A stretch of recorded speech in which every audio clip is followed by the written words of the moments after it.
اصلاحی فقہی مسائل پر بیانات اور تفسیر ہمارا تذکرہ قرآن میں سننے کے لیے مفتی حماد فضل صاحب کے چینل کو سبسکرائب کیجیے۔ بسم اللہ الرحمن الرحیم الحمد للہ وکفا وسلام علی عبادہ الذین اصطفیٰ اما بعد۔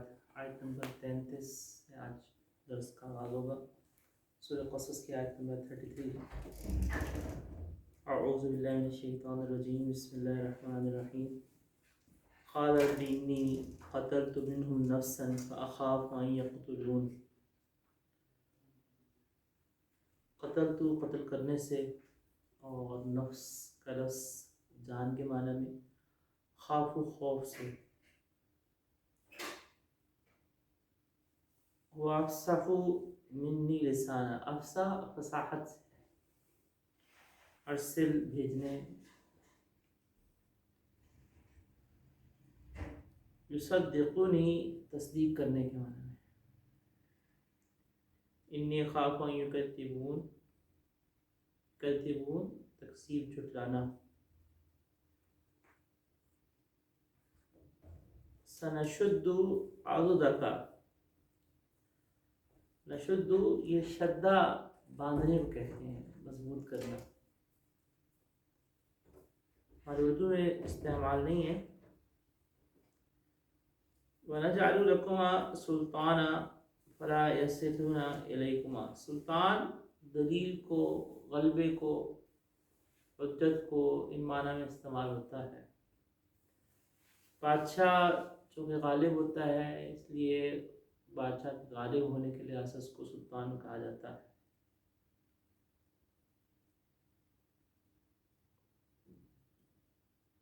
من اتبعکما، اتباع پیروی کرنے کے اندر، اور غالبون غالب ہونا ہمارے اردو میں استعمال ہوتا ہے لفظ۔ فلما جاءهم موسیٰ بآیاتنا بینات قالوا ما هذا الا سحر مفترى، سحر اردو میں بھی جادو کے معنی میں استعمال ہوتا ہے۔ ما سمعنا، اس سماعت، سماع کا لفظ اردو میں سننے کے معنی میں استعمال ہوتا ہے۔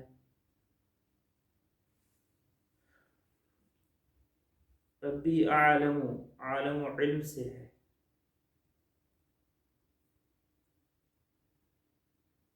من جاء بالهدى، ہدایت سے۔ ومن تكون له عاقبۃ الدار انه لا يفلح الظالمون، یفلح الظالمون یہ ظالم جو ہے فلاح ظلم سے، اور یفلح فلاح پانے سے۔ ترجمہ آیات وقت کو دیکھیے گا۔ قال رب انی قتلت منهم نفسا، حضرت موسیٰ علیہ السلام نے کہا کہ اے میرے رب، بے شک مجھ سے یا میں نے ان کا ایک آدمی قتل کر دیا تھا۔ اخاف ان یقتلون، میں ڈرتا ہوں کہ وہ مجھے قتل کر دیں گے۔ اخی ہارون، اور میرے بھائی ہارون، وہ افصح منی، وہ مجھ سے زیادہ فصیح ہیں، لساناً زبان کے لحاظ سے۔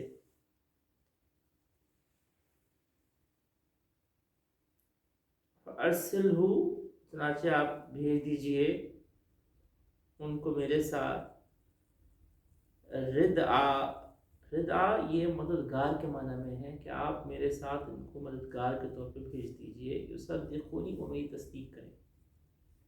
انی خاف ان یکذبون، میں اس بات سے خوف کرتا ہوں کہ وہ مجھے جھٹلائیں۔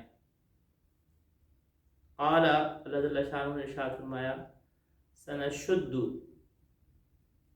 عضدک باخیک، عضد بازو کو کہتے ہیں، تو ہم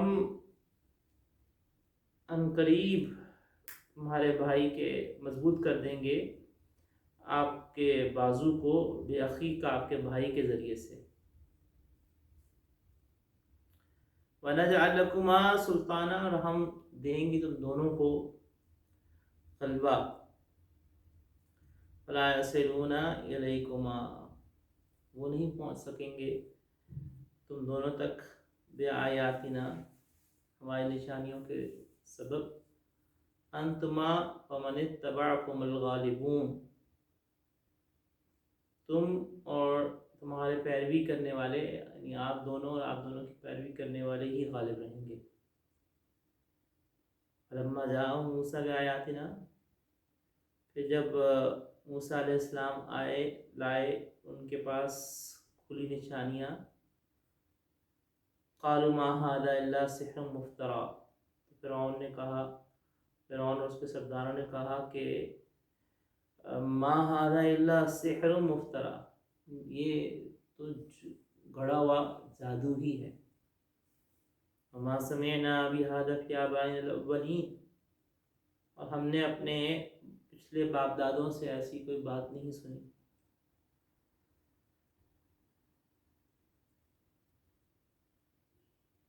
بہذا، یہ بات نہیں سنی۔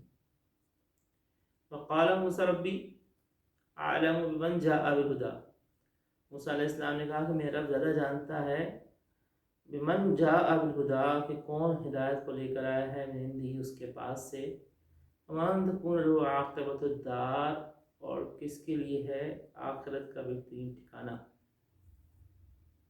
انہ لا یفلح الظالمون، بے شک ظالم لوگ فلاح نہیں پائیں گے۔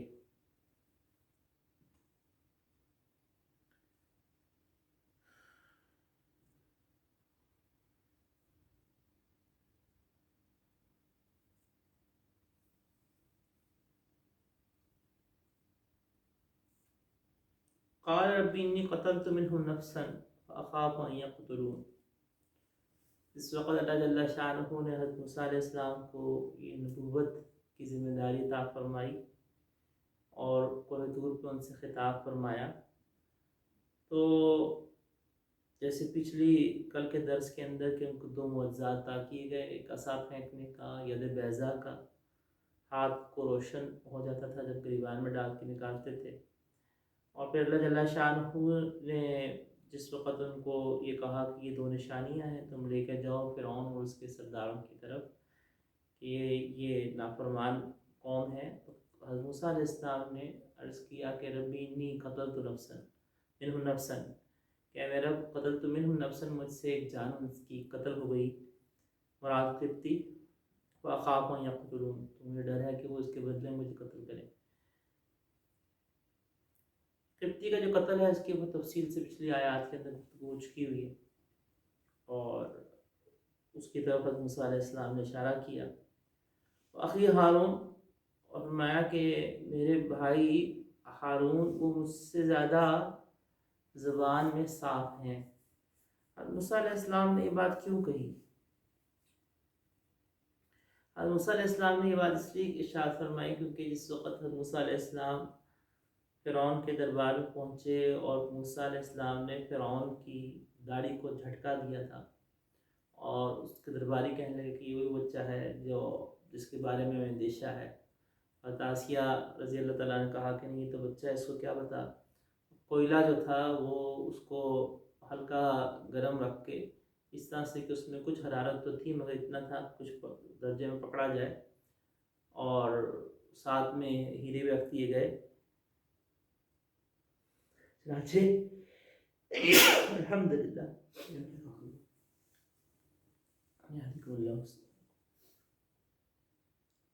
چنانچہ موسیٰ علیہ السلام نے جس وقت اس کوئلے کو اٹھایا تو اس بات کی دلیل تھی کہ ان کو نہیں آیا، لیکن موسیٰ علیہ السلام نے کوئلے کی طرف ہاتھ نہیں بڑھایا تھا، ہیروں کی طرف ہی ہاتھ بڑھایا تھا، لیکن جبرائیل امین نے ان کا ہاتھ اس وقت اس کوئلے کی طرف کیا، اور اسی کوئلے کو جس میں ایک درجے کی حرارت تھی موسیٰ علیہ السلام نے اپنی زبان پہ رکھ لیا، جیسے چھوٹے بچے ہوتے ہیں ان کو پتہ نہیں ہوتا، اور اسی سے وہ لکنت کا سبب بنا تھا۔ تو چونکہ یہ لکنت کا ایک سبب ایک یعنی ابتدائی ہی بن گیا، زبان کے اندر پیدائشی تو نہیں تھا، بعد میں ایک یعنی اس کوئلے کی وجہ سے تکوینی امر کہہ لیجیے کہ اللہ جل شانہ کی طرف سے ایک درجے کے اندر یہ لکنت کا باعث بن گیا۔ تو انہوں نے اپنے مدد کے لیے اپنے بھائی ہارون کے حوالے سے بھی دعا فرمائی کہ ہارون جو میرے بھائی ہیں وہ افصح منی لسانہ، وہ مجھ سے ان کی زبان زیادہ صاف ہے، زیادہ فصیح ہے، تو فارسلوا معی، ان کو میرے ساتھ بھیج دیں مدد کے طور پہ. یہ نہیں فرمایا کہ مجھے نبوت نہ دے، میں لکنت کا شکار ہوں تو میں صحیح طرح سے بولوں گا نہیں تو، یا لکنت ایک آواز کے اندر یا بات کرنے کے اندر ایک درجے کی لکنت ہوگی، تو یہ نہیں کہا کہ مجھے نہ نبوت دیں، یہ نہیں کہا، یا یہ نہیں کہا کہ میں بات نہیں کر سکوں گا. کہا کہ مدد کے طور پر ساتھ ایک اور کو بھی دے دیں. یصدقونی، وہ میری تصدیق کریں گے، انی خاف ان یکذبون، کیونکہ مجھے اندیشہ ہے کہ وہ لوگ مجھے جھٹلائیں گے. اللہ جل شانہ نے ان کی دعا قبول فرمائی اور کہا کہ سنشد عضدک باخیک، کہ ہم آپ کے جو بازو ہے اس کو مضبوط کر دیں گے، باخیک، آپ کے بھائی کے ذریعے سے، اور آپ دونوں کو ہم غلبہ عطا کریں گے، لہٰذا وہ لوگ آپ تک نہیں پہنچ سکیں گے. چنانچہ یہ جو غلبہ ہے یہ ہم اپنی نشانیوں کے ذریعے سے آپ دونوں کو عطا کریں گے، اور آپ کے جو مان لیوا ہوں گے ان کو بھی اسی طرح سے ہم غلبہ عطا کریں گے. اس کے بعد قرآن کریم کے اندر اس واقعے کے حوالے سے جو مزید تفصیل ہے اس سورۃ طٰہٰ میں ذکر ہے کہ جس وقت حضرت موسیٰ علیہ السلام ہارون علیہ السلام کے ساتھ فرعون کے دربار میں پہنچے اور مکالمہ ہوا، اور فرعون کے ساتھ ایک طویل مکالمہ جو کہ سورۃ طٰہٰ میں لکھا ہوا ہے اور اللہ تعالیٰ شانہ نے اس کو بیان فرمایا ہے. یہاں پہ صرف اس مکالمے میں سے اتنا حصہ ذکر ہے کہ جس وقت موسیٰ علیہ السلام ان واضح نشانیوں کو لے کر پہنچے تو فرعون اور اس کے درباریوں نے ان معجزات کو جھٹلایا، اور ان معجزات کو جھٹلایا اور جھٹلا کر یہ کہا کہ یہ تو جھوٹ ہے، جادو ہے جو کر لیا گیا.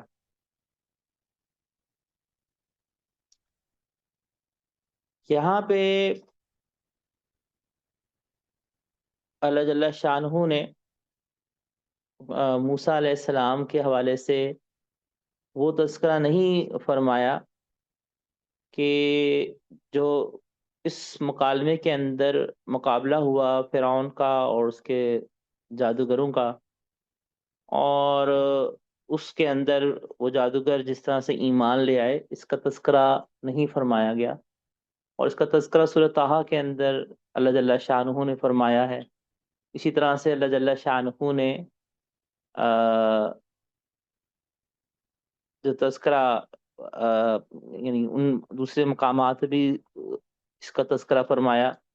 اس طرح سے یہ ایمان نہ لانے کا، یعنی ایمان لانے کا، فرعون کے جو جادوگر تھے ان کے ایمان لانے کا، اور کس طرح سے پھر ایمان لانے کے بعد فرعون نے ان کو سولی دی، اور ان کو سولی دینے کی پاداش کے اندر انہوں نے پھر بھی ایمان کو نہیں ہاتھ سے چھوڑا. وہ ایک بڑا ایمان افروز قسم کا ایک واقعہ ہے کہ کس طرح سے کہاں وہ جادوگر جو پہلے جادو کے اوپر چلنے والے ہیں، جادو کے اوپر یقین کرنے والے ہیں، اور پھر کہاں وہ جادوگر کہ جو ایسے ہی ایمان ان کا پختہ ہوا کہ انہوں نے اپنی جانیں قربان کر دی ایمان کے اوپر اور ایمان سے پیچھے نہیں ہٹے. یہاں پہ اللہ جل شانہ نے ان آیات سے آگے ایک اور مکالمہ ذکر فرمایا ہے، یعنی اسی مکالمے میں سے ایک اور حصہ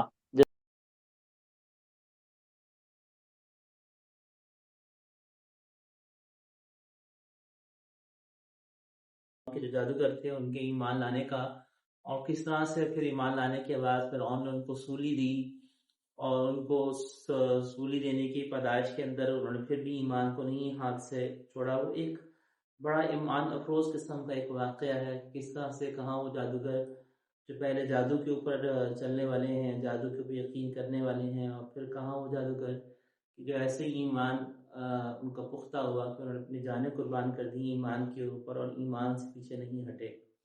یہاں پہ اللہ جل شانہ نے ان آیات سے آگے ایک اور مکالمہ ذکر فرمایا ہے، یعنی اسی مکالمے میں سے ایک اور حصہ، جیسے میں نے کل بھی عرض کیا تھا کہ جس کا قرآن کریم کا یہ اسلوب ہے، موجزانہ اسلوب ہے کہ اللہ جل شانہ ایک واقعے میں سے بعض حصہ کسی جگہ پہ ذکر فرماتے ہیں اور اسی دوسرے پہلو کسی اور جگہ پہ ذکر فرماتے ہیں. تو فرعون کا اور یہ موسیٰ علیہ السلام کے مکالمے ہیں، ظاہری بات ہے یہ ایک دفعہ تو نہیں ہوا، یہ کئی دفعہ یا جتنی دفعہ ہوا. یہ جو مکالمات ہوئے ان مکالمات میں سے ایک حصہ جیسے کل کے درس میں انشاءاللہ آگے آئے گا کہ قال فرعون یا ایھا الملأ ما علمت لکم من الہ غیری، یہ انشاءاللہ کل اس پہ شروع گفتگو ہوگی۔ یہاں بھی اتنا تذکرہ اللہ جل شانہ نے ارشاد فرمایا کہ فرعون نے ان معجزات کو جھٹلا کے ان کو جادو قرار دیا اور کہا کہ ہم نے ان توحید کے بارے میں اللہ جل شانہ کی الوہیت کے حوالے سے اپنے آبا سے کچھ نہیں سنا۔ اس فرعون نے یہ بات جھوٹ کہی تھی۔ ظاہر بات ہے کہ اس سے پہلے حضرت یوسف علیہ السلام مصر کے بادشاہ بھی رہے، وہ نبی بھی تھے، اور ان کا ظاہری بات ہے کہ ایمان اور توحید کے اوپر ہونا، اور وہ اسی مصر کے اوپر حکومت فرما کے گئے تھے۔ تو فرعون کا یہ کہنا بھی جھوٹ تھا کہ ہم نے اپنے آبا سے نہیں سنا، اور اس کو بخوبی پتا تھا کہ بنی اسرائیل جن کو اس نے غلام بنایا ہوا ہے وہ اللہ کو پکارتے ہیں، اللہ کی عبادت کرتے ہیں، اور بخوبی وہ جانتا تھا ابراہیم علیہ السلام کے بارے میں۔ تبھی تو اس نے جس وقت یہ بات چلی کہ ابراہیم علیہ السلام کی نسل کے اندر آگے نبی آنے والے ہیں اور بنی اسرائیل کے عروج کے والے سے، تبھی تو اس نے قتل کرانے کا حکم دیا تھا۔ تو فرعون کا یہ کہنا یہ ایک جھوٹ تھا جو اس نے کہا کہ ہمیں اس بارے میں پچھلے کوئی بات نہیں پتا۔ اسی طرح سے قال موسیٰ، موسیٰ علیہ السلام نے کہا کہ میرا رب زیادہ بہتر جانتا ہے اس کو کہ من جاء بالہدیٰ، کہ کون ہدایت کو لے کر آیا ہے اس کی جانب سے، اور کس کا بہترین انجام ہوگا، آخرت گھر کس کا اچھا ہوگا۔ انہ لا یفلح الظالمون، کہ یقیناً ظالم لوگ فلاح نہیں پاتے۔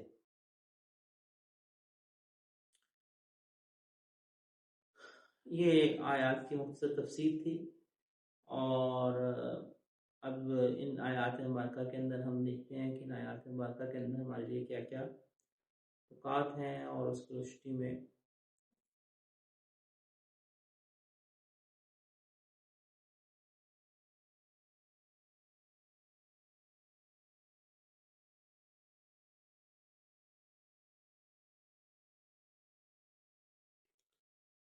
قال رب انی قتلت منهم نفسا فخاف ان یقتلون۔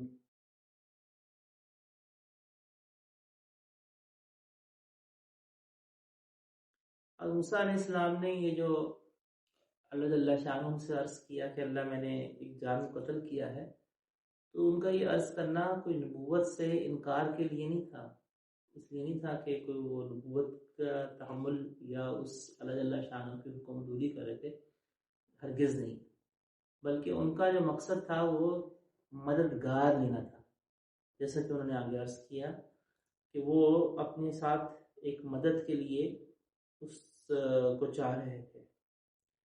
اور جیسا کہ پچھلے بھی کل کے درس سے بھی گزرا تھا کہ خوف کا ہونا یہ مقام نبوت کے منافی نہیں ہے، کسی چیز سے، طبعی چیز سے خوف کا آ جانا یا گھبراہٹ کا طاری ہو جانا یہ مقام نبوت کے منافی نہیں۔ تو اخی ہارون هو افصح منی،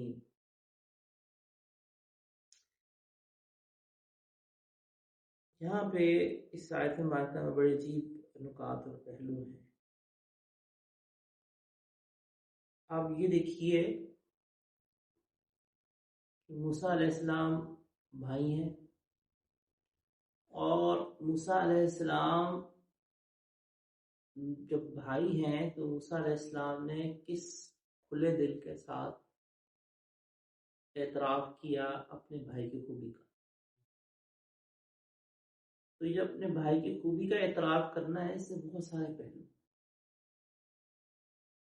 ایک تو یہی پہلو کہ اگر آپ اس کو اس پس منظر میں دیکھیں کہ شیطان اور شیطان کا دکھلانے والا راستہ وہ کیا ہے کہ انسان کو اپنی ہی خوبیاں نظر آتی ہیں اور انسان کو دوسروں کی خوبیاں نظر نہیں آتی۔ شیطان نے کہا تھا انا خیر منہ، اس کو اپنی ہی خوبی نظر آتی تھی، اپنا ہی آپ نظر آتا تھا۔ شیوہ پیغمبری یہ ہے کہ وہ دوسروں کی خوبیوں کو نہ صرف دیکھ رہے ہیں بلکہ بیان کر رہے ہیں اللہ کے آگے کہ وہ تو مجھ سے زیادہ بہتر ہے بولنے میں، اور اس میں اعتراف کرنے میں ان کو کوئی عار نہیں لاحق ہو رہا۔ تو اس میں پہلا نقطہ اور پہلو دوسروں کی خوبیوں کا اعتراف کرنا ہے۔ جن لوگوں میں عجب ہوتا ہے نا، عجب کسے کہتے ہیں؟ اپنی ہی خوبیوں نگاہ میں ہونا انسان اپنی کسی خوبی کے اندر اپنے آپ کو بڑا ممتاز سمجھنا شروع ہو جائے، یہ عجب کہلاتا ہے۔ ایک ہے تکبر، ایک ہے عجب۔ تکبر ہوتا ہے یہ ہے کہ دوسروں کو حقیر سمجھتے ہیں، تکبر میں حقیر جاننا ہے کسی بھی معاملے میں، علم میں،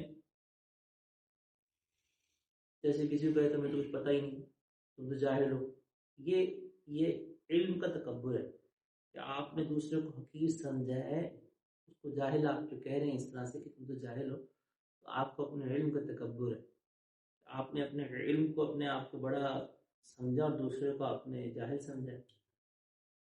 دوسرے کو حقیر سمجھنا تو جائز نہیں تھا۔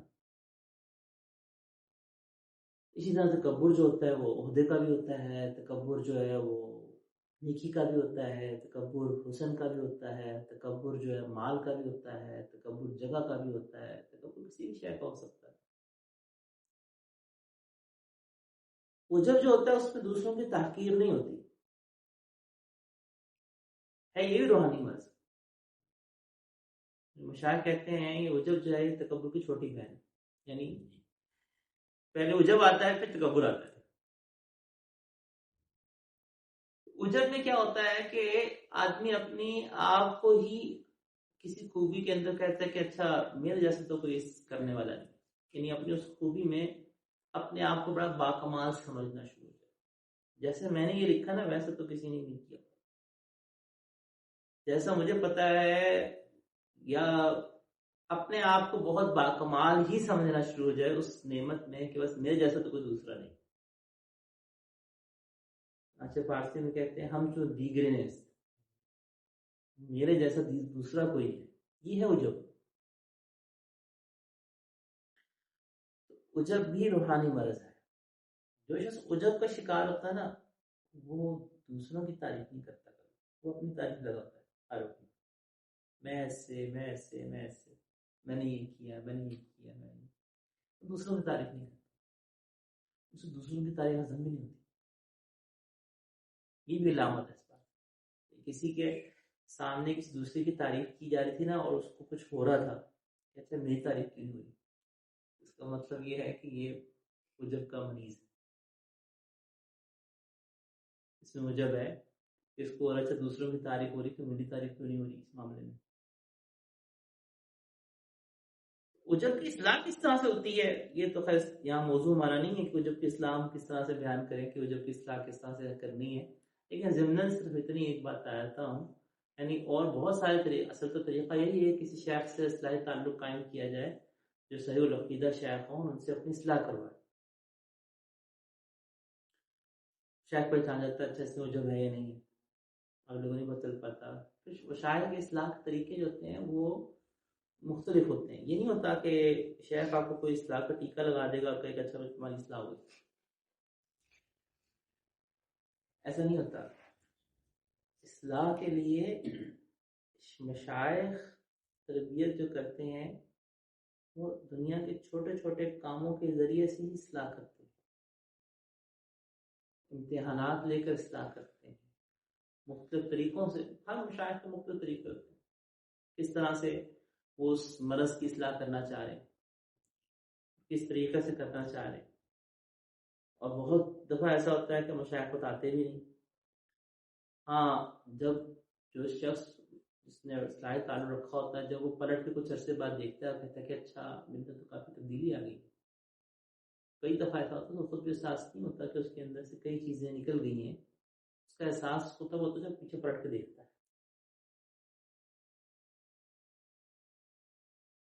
تو کئی چیزیں جو ہوتی ہیں وہ غیر محسوس طریقے پہ انسان میں تبدیل ہو رہی ہوتی ہیں۔ بہرحال ایک تو یہ ہے، دوسرا ایک آسان نسخہ کہ بھائی کسی کا اصلاحی تعلق کسی شیخ سے نہیں ہے یا کوئی شیخ سے اصلاحی تعلق قائم نہیں کرنا چاہ رہا، مختلف لوگوں کی طبیعتیں ہوتی ہیں، تو پھر ایک سادہ سا نسخہ یہ ہے کہ وہ اپنے سے چھوٹے کی جو خدمت ہے اس کو اپنا شعار بنا لیں، جس چیز میں اس کو عجب ہے اسی چیز کے اندر جو اس سے چھوٹا ہے اس کی خدمت کرے، یہ عجب کو ختم کرتا ہے، یہ تکبر کو بھی ختم کرتا ہے۔ اور دوسرا طریقہ یہ بھی ہوتا ہے کہ جس چیز میں اس کا اپنے اندر عجب ہے اس میں اپنے دل پہ پتھر رکھ کے دوسروں کی تعریف کرے، اور اپنی تعریف نہیں کرنی، یعنی اپنے دل پہ پتھر رکھے کہ میں نے اپنی تعریف ایک جملہ نہیں بولنا اور دوسروں کی تعریف کرنی، پیچھے جھوٹے وہ کر رہا ہوں لیکن اپنے پہ پتھر رکھ کے کچھ کرے، یہ ایک اصلاح کا ایک نسخہ ہے۔ اور بھی کئی طریقے ہیں بہرحال۔ تو یہاں پہ دیکھیں شیوہ پیغمبری ہے کہ وہ دوسروں کی تعریف کا اظہار فرما رہے ہیں، اپنے بھائی کی خوبی کا اظہار فرما رہے ہیں۔ اگلا نقطہ یہاں پہ وہ یہ ہے کہ اس سورہ قصص میں اللہ نے اخی ہارون فرمایا ہے، اور سورہ طٰہٰ میں ہارون اخی فرمایا ہے۔ ابھی جو ہارون اخی ہے اور اخی ہارون ہے، ترجمے میں دونوں کو کوئی فرق نہیں، دونوں کا ترجمہ ہے میرا بھائی ہارون۔ ایک کے اندر نحوی لحاظ سے اخی مبتدا بن رہا ہے، ہارون خبر بن رہے ہیں، دوسری طرف ہارون مبتدا بن رہا ہے، اخی خبر بن رہے ہیں۔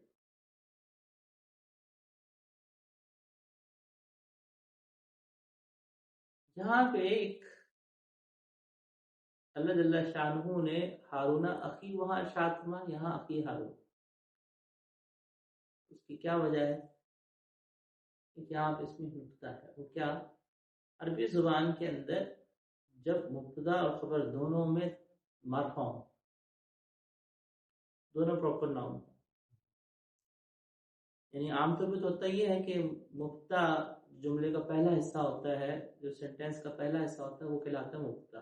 بہت سارے ایسے لوگ جو کہ ظاہر بات ہے کہ یعنی عوام الناس کو سن رہے ہوں ان کی تو مشکل ہو جائے گا سمجھنا کہ یہ میں کیا بات کر رہا ہوں۔ آسان الفاظ میں سمجھا دیتا ہوں میں۔ عربی زبان کے اندر جب کوئی سینٹینس سٹارٹ ہوتا ہے ناؤن سے، اسم سے، تو اس کے پہلے پارٹ کو مبتدا کہتے ہیں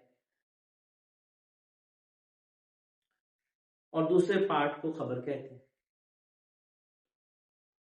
تو یہاں پہ جب عربی زبان کے اندر کوئی سینٹینس ایسا ہو، کوئی جملہ ایسا ہو کہ جس میں جو پہلا پارٹ ہے جملے کا سینٹینس کا اور دوسرا جو جملے کا حصہ ہے دونوں ہی معرفہ یعنی پراپر ناؤن ہو،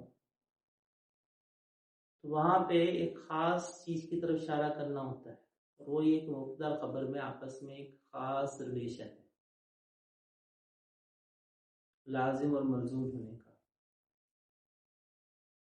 تعلق کو، ایک خاص تعلق کو مینشن کرنے کے لیے ایسا کیا جاتا ہے۔ اور بھی کئی وجوہات ہیں، مثلا اس کی ایک مثال حدیث مبارکہ میں الدین النصیحہ۔ اب الدین یہ بھی عربی زبان کے اندر یعنی سینٹینس ہے نا، الدین النصیحہ، دین خیر خواہی ہے، تو دونوں آپ علیہ السلام نے معرفہ ذکر کرنا ہے، اور یہ جملے کا پہلا حصہ دین ہے، جملے کا دوسرا حصہ نصیحہ ہے، دونوں یہاں پہ پراپر ناؤن ہے۔ وہ اس بات کی طرف اشارہ کرنے کے لیے کہ دین میں خیر خواہی کے سوا کوئی چیز ایسی نہیں ہے کہ دین میں، یعنی دین میں ہر بات خیر خواہی والی ہی ہے، اور ہر وہ چیز جو خیر خواہی والی ہوگی وہ دین میں ہوگی، دونوں کا آپس میں ایک لنک ہے، اس لیے اس کو ذکر کیا ہے معرفہ سے۔ اب یہ بات آپ کو سمجھ میں آ گئی، تو اب دیکھیں اخی ہارون اور ہارون اخی، اللہ تعالیٰ نے یک جان دو قالب ہونے کی طرف اشارہ کرنے کے لیے کہ چونکہ ان کو نبوت ملی موسیٰ علیہ السلام کے بعد، موسیٰ علیہ السلام کی وجہ سے، اور ان دونوں میں آپس میں شدت تعلق، اتحاد، محبت، اس کو ظاہر کرنے کے لیے ہارون اخی اور اخی ہارون، اللہ جل شانہ نے دونوں کو ذکر آگے کچھ تقدیم تاخیر کے ساتھ ذکر فرمایا۔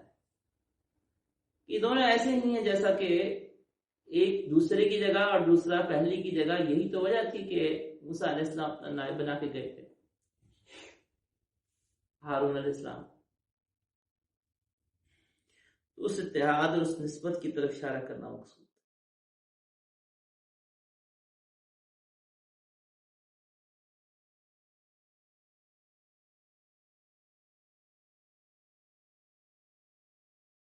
اس میں اگلا نقطہ اور پہلو کیا ہے کہ کسی بھی لیڈر کی اہم صفات میں سے یہ ہے کہ وہ لیڈر جانتا ہو کہ اس کے اپنے اندر کیا کمی ہے اور کس اس کے ارکان میں سے کس میں وہ خوبی زیادہ ہے، اور اس کے اندر کسی بھی اچھے لیڈر کی یہ پہچان اور نشانی ہوتی ہے کہ وہ اس چیز میں آر محسوس نہ کرے کہ اگر اس میں کسی بات کے اندر کوئی پہلو کم ہے اور کسی دوسرے کے اندر وہ پہلو زیادہ ہے، تو اس نے اگر کام کروانا ہے اور کام کرنا ہے تو وہ اس اپنے ممبر کو یا اس رکن کو آگے کر دے کہ بھئی یہ زیادہ بہتر اس چیز کے اندر کر سکتا ہے، اور اس میں یہ مت سوچے کہ میں لیڈر ہوں، مجھے ہی آگے جگہ ہونا ہے۔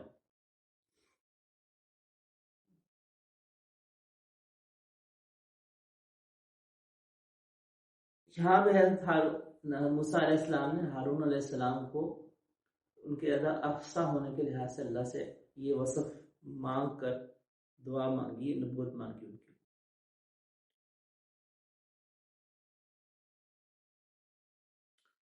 اسی طرح اس میں تیسرا اگلا چوتھا بلکہ بن جائے گا، چوتھا نقطہ وہ یہ ہے کہ یہ ہارون علیہ السلام کی تعریف کرنا یہ دلیل ہے کہ موسیٰ علیہ السلام حسد سے پاک تھے۔ جو شخص حسد کا مریض ہوتا ہے وہ بھی دوسروں کی کبھی تعریف نہیں برداشت کر سکتا، دوسروں کی تعریف جو ہے نا زبان پہ کر بھی دے گا، دل میں اندر آگ لگی ہوگی اس کی۔ تو یہ دلیل تھی اس بات کی کہ حسد سے ان کا دل بالکل صاف تھا، اور انہوں نے عدم موجودگی کے اندر، یعنی ہارون علیہ السلام یہاں پہ موجود نہیں، ان کی عدم موجودگی کے اندر ان کی خوبی کا اعتراف کرنا، یہ ایک کمال عاجزی کا طرف بھی اشارہ تھا، اور ان کی صفات اس میں بہت عمدہ جھلک رہی ہیں موسیٰ علیہ السلام کی۔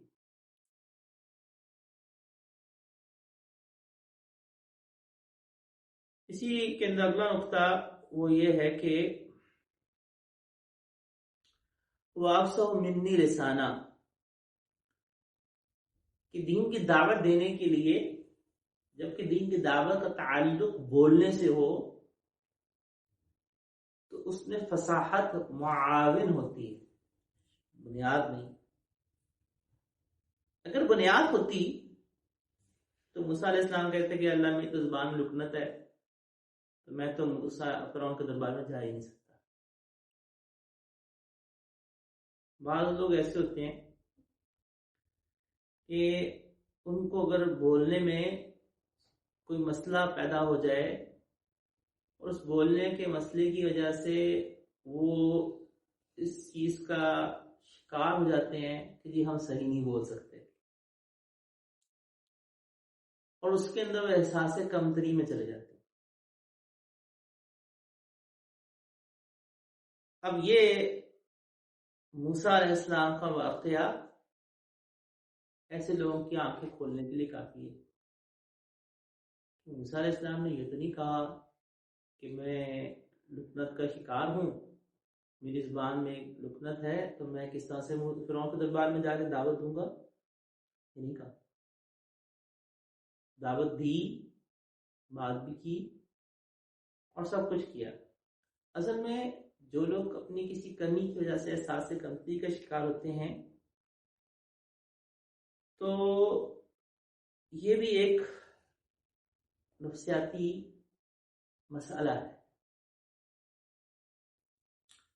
وہ اپنی دیگر خوبیوں کو نہیں دیکھتے جو اللہ نے دی ہوتی ہے، اور اگر اللہ تعالیٰ نے کسی مسئلے کے اندر اگر ان کو اللہ کی طرف سے آزمائش یا امتحان کے طور پہ کوئی نعمت اپنی واپس لی گئی یا کمی رکھ دی گئی تو اس کی طرف تو دھیان ہے، لیکن جو باقی اللہ نے نعمتیں دی اس کی طرف دھیان نہیں۔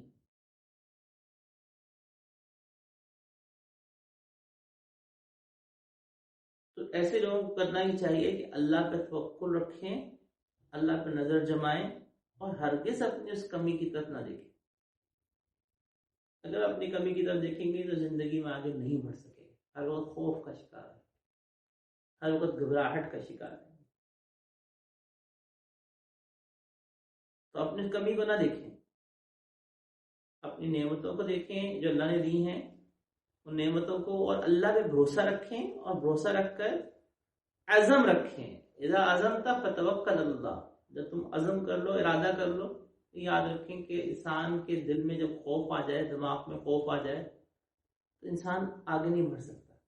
جب انسان ذہنی طور پہ کسی جگہ میں شکست کھا جائے تو پہلی شکست انسان ذہن میں کھاتا ہے، پھر بعد میں باہر شکست کھاتا ہے. تو جب کسی کے دماغ میں خوف آ گیا ہے تو پھر وہ واقعی صحیح نہیں بول سکے گا، وہ واقعی اس کا بولنا بہتر نہیں ہو سکے گا، کیونکہ اس کے دماغ میں خوف بیٹھا ہوا ہے. تو خوف کو نکالنا جو ہے وہ بہت ضروری ہے.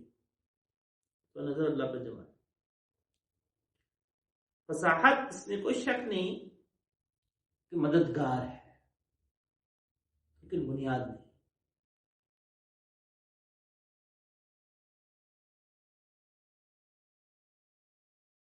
ایک دفعہ جماعت میں ہم نے ایک واقعہ سنا تھا کہ مولانا ریاض رحمۃ اللہ علیہ نے جس وقت محنت شروع کی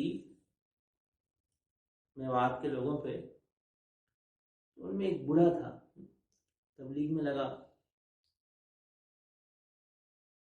اب اللہ کی شان کے اس کو بھیج دیا بات کرنے کے لیے، اور جن لوگوں کے پاس بھیج دیا وہ میواتی زبان سمجھتے ہی نہیں تھے. وہ کہہ دیا کہ بھائی جا کے دعوت دو. اب اس بوڑھے کو سمجھ میں تو کچھ آیا نہیں کہ باتیں کرنی ہے، لیکن اس کے دل میں کڑھن تھی، غم تھا.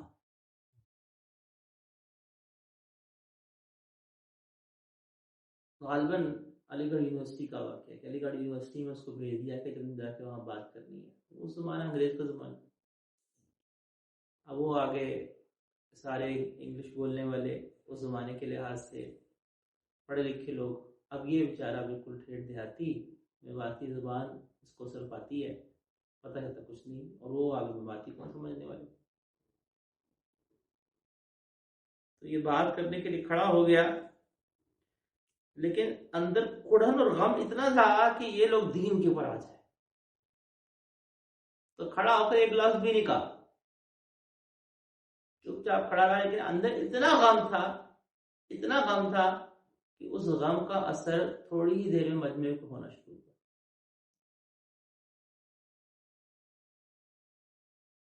تھوڑی دیر بعد یہ خود بھی رونا شروع ہو گیا، مجھے رونا شروع ہو گیا. تو جو کیفیت اس کی تھی وہ منتقل ہوئی، زبان سے ایک لفظ نہیں کہا. کیفیت جو ہوتی ہے وہ اسی لیے کہتے ہیں کہ حال سے حال منتقل.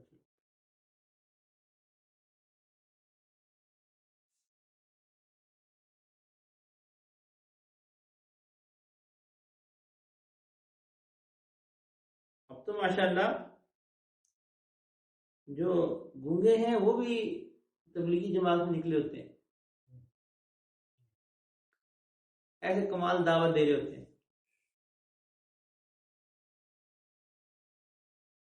تو اصل انسان کی نیت ہے. کوئی سوچے کہ اچھا جی دین کے کام کرنے کے لیے تو مجھے بڑی اچھی زبان آنی چاہیے، بڑا اچھا بولنا ہونا چاہیے. تو یہ غلطی ہے، یہ بنیاد نہیں ہے. معاون ضرور ہے، بنیاد نہیں ہے.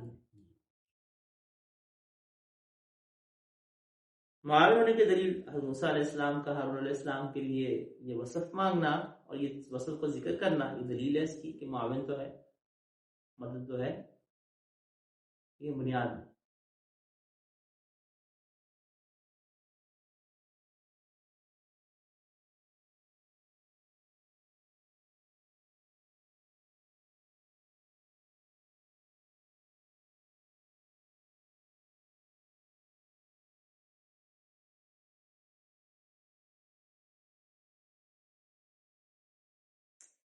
اسی سے اگلا نقطہ کہ اگر فصاحت ہی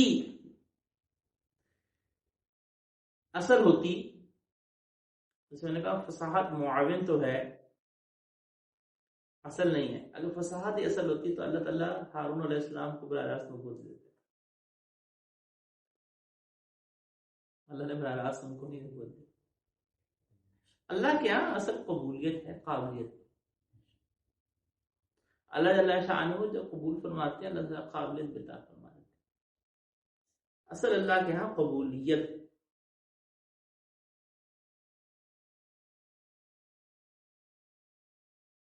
چنانچہ اللہ جل شانہ نے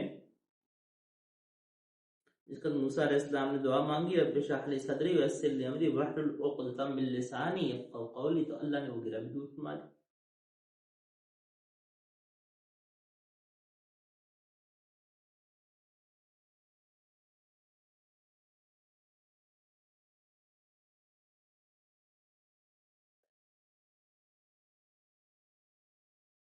اسی میں اگلا نقطہ کہ موسیٰ علیہ السلام نے جو اپنے بھائی کو مانگا کہ یصدقنی، اور وہ یہ ہے کہ داعی جس وقت دعوت دینے کے لیے کسی ایسے شخص کی طرف جائے کہ جو کہ اللہ جل شانہ کو بہت زیادہ نافرمان ہے، تو بہتر ہے کہ تنہا نہ جائے، ساتھ کسی کو لے جائے، ساتھ کسی کو معاونت میں چل جائے، کم از کم 2 بندے چلے جائے، یہ بہتر ہے۔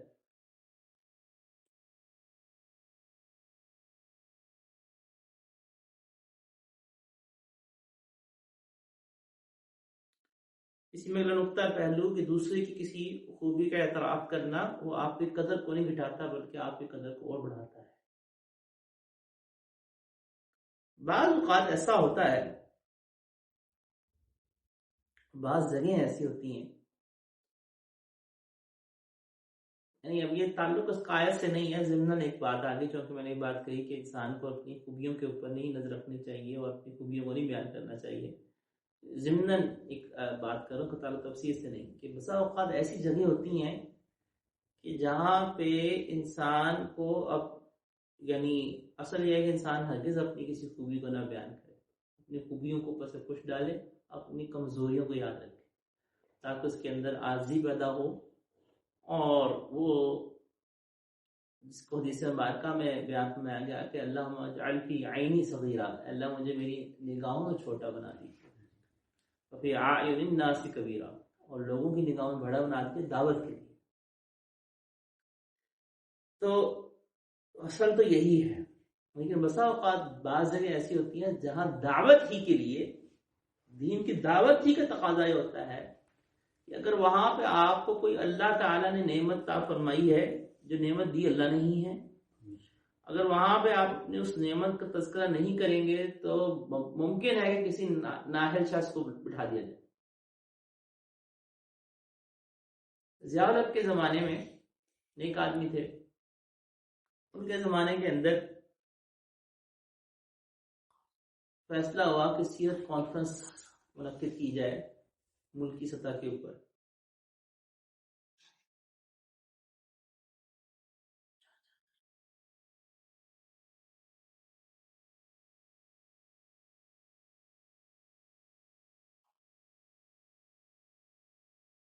منعقد ہوئی کرنے تھے، تو انہوں نے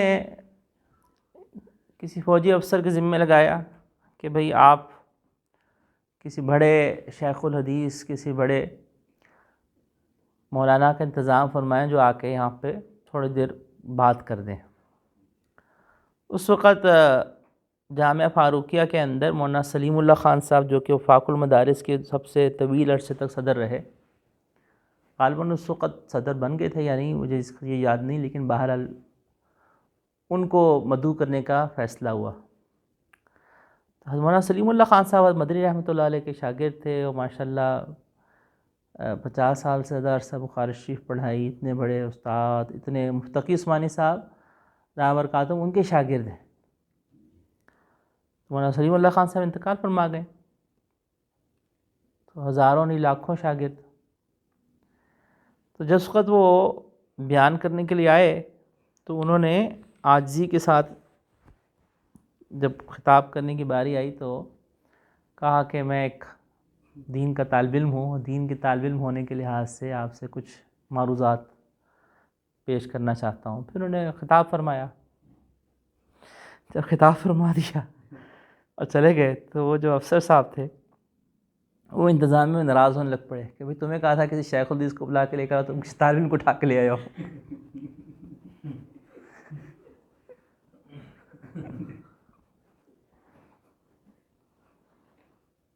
تو بعض اوقات ایسی جگہیں ہوتی ہیں کہ وہاں پہ اب انہوں نے تو عظیم اظہار فرمایا کہ میں طالب علم دین کا، لیکن وہاں پہ یہ اظہار الٹا وہ غلط فہمی کا باعث بن گیا.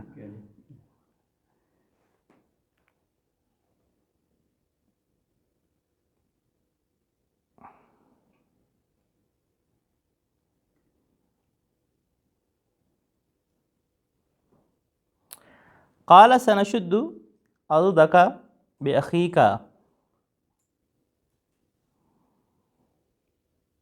اللہ تعالیٰ نے ارشاد فرمایا کہ ہم آپ کے بازو کو مضبوط کر دیں گے آپ کے بھائی کے ذریعے سے. سبحان اللہ، کیا خوبصورت الفاظ. اس کے اندر دیکھیں کہ جیسے میں نے شروع کیا کہ حضرت موسیٰ علیہ السلام اور ہارون علیہ السلام کا ایک خاص تعلق اللہ تعالیٰ نے پیچھے اخی ہارون اور ہارون اخی میں اشارہ ہو رہا ہے. اور یہاں پہ بھی آپ دیکھیں کہ موسیٰ علیہ السلام کے جو بھائی ہیں ہارون علیہ السلام کے لیے ان کو یہ کیا خوبصورت تعبیر استعمال فرمائی کہ ہم آپ کے بازو کو مضبوط کر دیں گے. تو بھائی کو یہاں بازو قرار دیا گیا. تو بھائی اگر مخلص ہیں تو اس سے مددگار بھائی، اس سے مددگار بازو کوئی نہیں.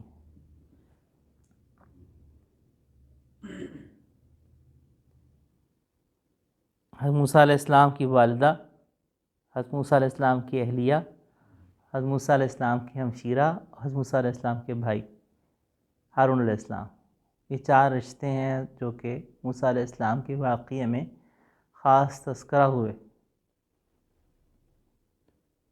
جیسے میں نے شروع میں نکات میں عرض کیا تھا، اور والدہ حقیقی بھی اور حضرت آسیہ بھی جنہوں نے ان کو اپنایا، یعنی لپالک کی حیثیت سے. پچھلی شریعتوں میں لپالک بیٹا بن جاتا تھا.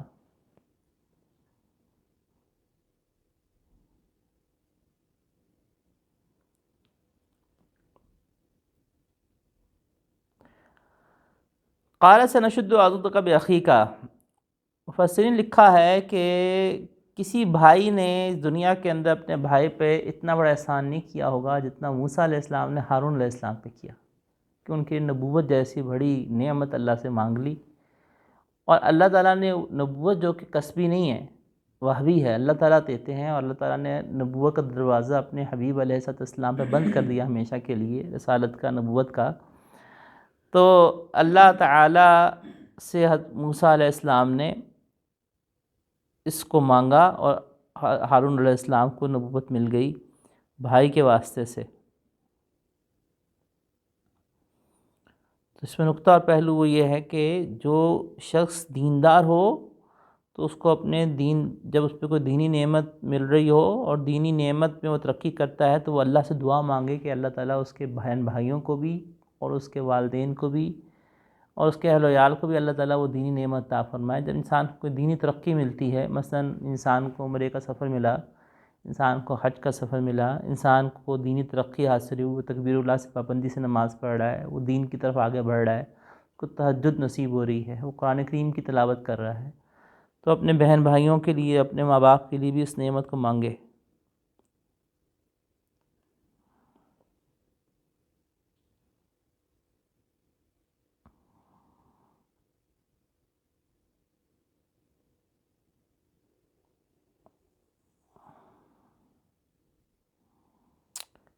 اللہ جل شانہ یہاں پہ نشد، شد کا لفظ استعمال کیا ہے. تو شد باندھنا ہے، مضبوط کرنا. جس طرح کسی رسی سے باندھ دی جاتا ہے مضبوطی سے کسی گٹھے کو کہ وہ بکھرے نہ، ٹوٹے نہ، تو بالکل اسی طرح سے اللہ تعالیٰ نے حضرت ہارون علیہ السلام کو بھی بمنزلہ اسی طرح سے باندھ دیا، مضبوطی سے، تقویت دینے کے لیے اس دعوت کے لحاظ سے.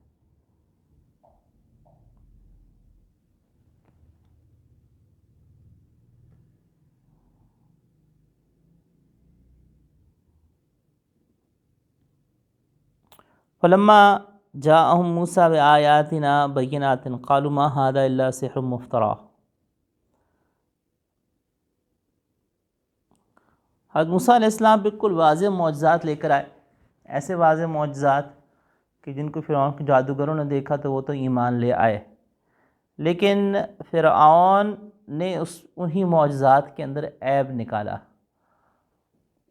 تو معجزات کے اندر عیب نہیں تھا، عیب اس کی آنکھ میں تھا، عیب اس کے دل میں تھا. جب انسان ٹیڑھی آنکھ سے کسی کو دیکھ رہا ہے، آپ یہ سمجھیں نا جیسے بھینگا شخص ہوتا ہے نا، تو اس کو سب چیزیں ٹیڑھی نظر آتی ہیں. چیزیں تو ٹیڑھی نہیں ہوتی، چیز تو صحیح ہیں، لیکن اس کو سب ٹیڑھا نظر آ رہا ہے، الٹا نظر آ رہا ہے، تو قصور اس کی آنکھ کا ہے.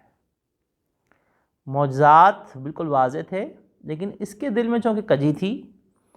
اس کی مثال ایسی تھی ہے جیسے کوئی شخص اپنی آنکھوں کے اوپر پیلے رنگ کی اینک لگا لے تو اس کو سب چیزیں پیلی نظر آئیں گی. بالکل اسی طرح انسان بسا اوقات منفی سوچ کا شکار ہوتا ہے. جب انسان منفی سوچ کا شکار ہوتا ہے نا تو اس کو سیدھی بات بھی غلط نظر آتی ہے. وہ سیدھی بات میں سے بھی نقص نکالتا ہے. تو بعض لوگ آپ نے دیکھے ہوں گے کہ وہ کوئی تحفہ بھی دینا تو تحفے کے اندر بھی نقص نکال دیں گے. یعنی یہ نہیں دیکھیں گے کہ اگلا تحفہ لے کر آیا ہے. تحفہ ہوتا ہے، چاہے 10 روپے کا ہو چاہے 10,000 کا ہو. تحفے کے پیچھے اصل محبت ہے، مالیت نہیں ہے. جب ایک شخص تحفہ دے رہا ہے، چاہے وہ 10 روپے کی چیز دے رہا ہو نا، تو اس کی محبت کی قدر کریں کہ وہ آپ کو محبت کے ساتھ ایک دے رہا ہے. وہ محبت قیمتی ہے، چیز تھوڑی قیمتی ہے. چیزیں تو آتی رہتی ہیں جاتی رہتی ہیں. تو اصل وہ محبت قیمتی ہوتی ہے کہ جس محبت کے ساتھ وہ لے کر آیا ہے وہ محبت قیمتی ہوتی ہے.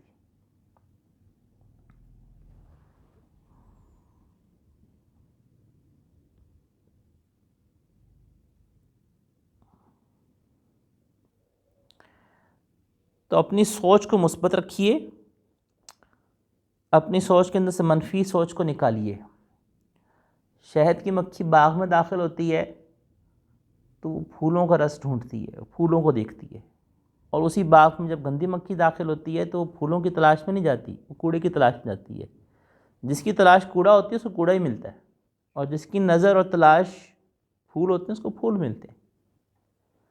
جس کی سوچ مثبت ہوتی ہے نا اس کو خوبیاں ہی نظر آتی ہیں. جس کی سوچ منفی ہوتی ہے اس کو منفی ہی نظر آتے ہیں، چیزیں عیب ہی نظر آئیں گے.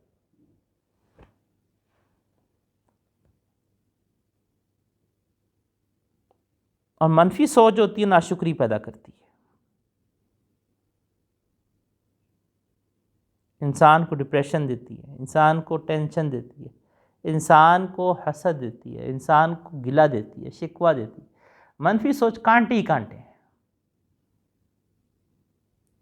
اس سے کوئی انسان کو فائدہ حاصل نہیں ہوتا سوائے نقصان ہی نقصان کے.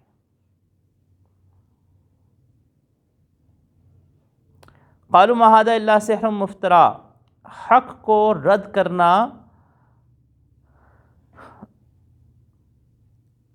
الزام لگا کر، من گھڑت الزام لگا کر، جھوٹے الزام لگا کر، یہ باطل کا طریقہ شروع سے رہا ہے. فرعون نے حق سچے معجزات کو جھوٹا کہہ کے رد کرنا چاہا، تاکہ اس لیے کہ لوگ اس کے پیچھے نہ چلے، یعنی اس کو اندیشہ نہ ہو، اس کو روکنے کے لیے کہ کہیں سب لوگ موسیٰ علیہ السلام پہ ایمان نہ لے کر آئیں. اور یہی طریق مشرکین مکہ نے بھی کیا. موسیٰ علیہ السلام کا جو قرآن کریم میں سب سے زیادہ تذکرہ ہے نا، اس میں بہت ساری مصلحتیں ہیں، بہت ساری وجوہات ہیں، بہت ساری ایسی چیزیں بھی ہیں جو آپ علیہ السلام کی زندگی مبارکہ میں اور موسیٰ علیہ السلام کی زندگی مبارکہ میں مشابہ ہیں. مثلا موسیٰ علیہ السلام کو پکارا گیا کوہ طور پہ، آپ علیہ السلام کو بھی جبرائیل امین نے پکارا تھا. اقرا یا موسیٰ، جبرائیل امین جس کو غار ہرا میں آئے. کوہ طور بھی پہاڑ تھا، غار ہرا بھی پہاڑ تھا. آپ علیہ السلام، حضرت موسیٰ علیہ السلام پہ نبوت ملی، ان پہ خوف آیا. وہ خوف معجزے کو دیکھ کر آیا، وہ اور نوعیت تھی، لیکن خوف تو آیا.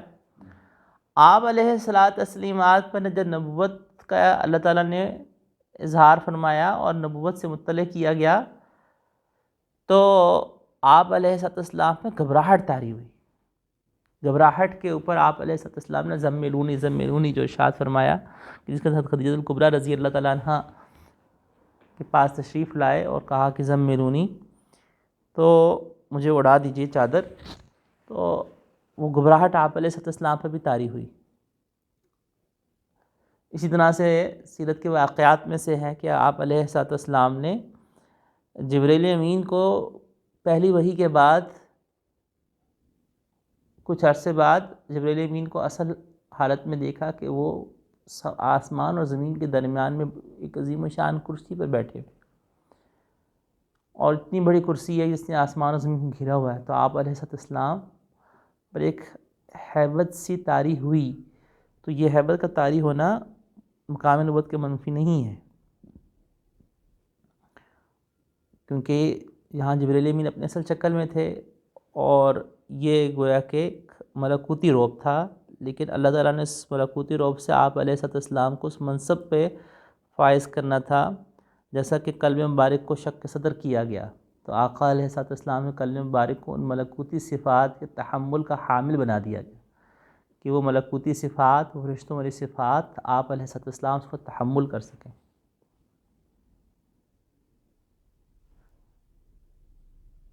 تو آپ علیہ السلام کی دعوت کو بھی مشرکین مکہ نے سحر کہہ کر رد کیا ہے۔ فرعون نے کہا، اسی لیے آپ علیہ السلام نے فرعون حاذ الامہ ابو جہل کو کہا تھا۔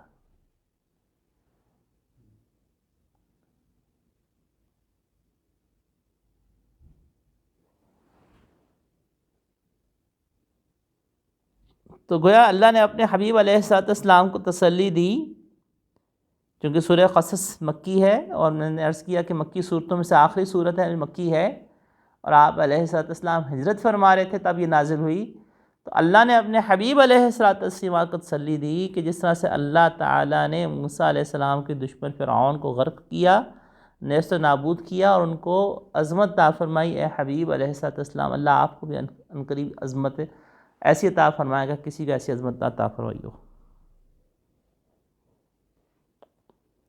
ما سمعنا بہذا فی آبائنا الاولین، کفار کا یہ بھی شیوہ رہا ہے، اور اسی طرح سے گمراہ شیطان کے نقش قدم پہ چلنے والوں کا، کہ وہ اپنے غلط فعل کے دلیل جو ہے اپنے آبا پرستی کو دیتے ہیں کہ ہمارے آبا و اجداد اس طرح سے کرتے تھے تو ہم بھی اسی طرح سے کرتے ہیں۔ تو کسی آبا کی تقلید کرنا غلط کام ہے، وہ تقلید مذموم ہے۔ یاد رکھیں تقلید کی دو قسمیں ہیں، ایک تقلید محمود، ایک تقلید مذموم۔ تقلید محمود کا مطلب ہے کسی اچھی بات میں کسی کی پیروی کرنا۔ تقلید محمود کا تذکرہ بھی قرآن میں کہا گیا، الرحمن فصل بھی خبیرہ، اور اتبع سبیل من اناب الیہ، آپ پیروی کریں اس کے راستے کی جو میری طرف رجوع کرے، یہ تقلید محمود ہے۔ اور تقلید مذموم یہ مشرکین کی تھی کہ انہوں نے اپنے آباء و اجداد کی پیروی کی، اور اس آباء و اجداد کی غلط کام پیروی کرتے ہوئے انہوں نے غلط رسومات میں شرکیہ امور کے اندر اور حق کو جھٹلایا۔ تو حق بات کے جھٹلانے میں آباء کی پیروی کرنا یہ تقلید مذموم ہے۔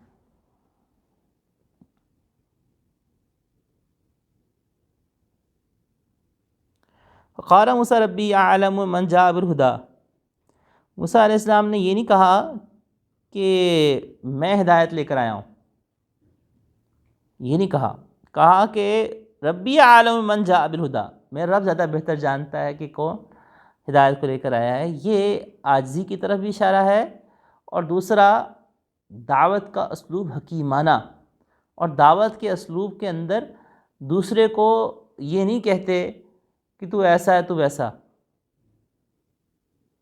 یہ دعوت کے حکیمانہ اسلوب کے خلاف ہے۔ یہاں موسیٰ علیہ السلام نے اس کو براہ راست نہیں کہا کہ تو اللہ کا دشمن ہے، اور تو بلکہ کہا ربی اعلم من جاء بالہدیٰ، اللہ بہتر جانتا ہے کہ کون ہدایت کو لے کر آیا ہے اس کی طرف سے، اور کس کا آخرت کا بہترین انجام ہوگا، اور بے شک اللہ تعالیٰ ظالموں کو پھلا نہیں دیتا۔ تو یہ دعوت کے اسلوب کی طرف بھی اشارہ ہو رہا ہے، اور دوسرا اس حکمت دعوت کے دینے کی طرف بھی۔ اسی طرح سے اللہ جل شانہ نے ارشاد فرمایا کہ انا لا یفلح الظالمون، کہ ظالم لوگ فلاح نہیں پاتے۔ تو